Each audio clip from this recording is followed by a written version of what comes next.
se fabrique l'illusion d'être assez près de moi.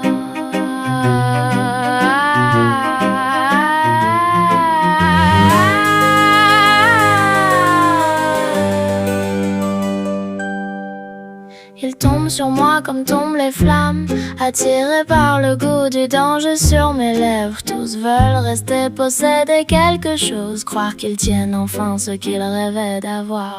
Je laisse vivre ce fantasme un peu pour qu'ils pensent être différents des autres, mais pour moi ce ne sont que des nuits passagères, des conversations contre le silence. Chaque geste est un fil que je serre doucement, un jeu sans sortie dont ils ignorent les règles. Je les regarde perdre la raison. Pour moi la vengeance aussi peut devenir un art.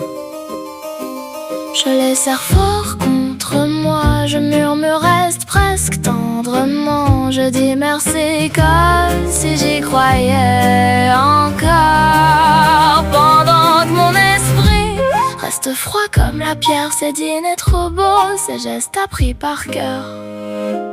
Tu pensais vraiment me garder? Je joue avec leur cœur comme on joue pour passer le temps.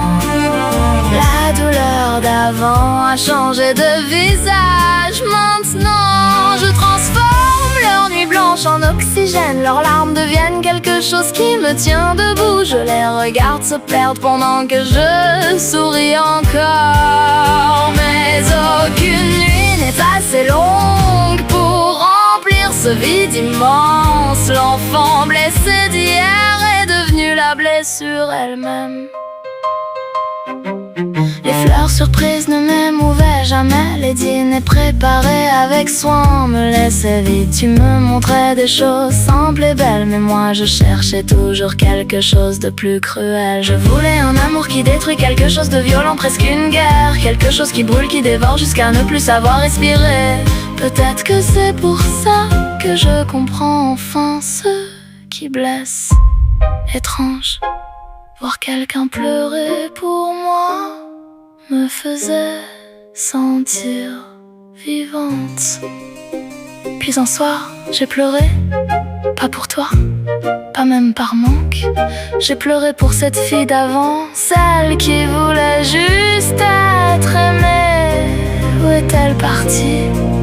Parce qu'aujourd'hui ce cœur n'est plus qu'un organe froid.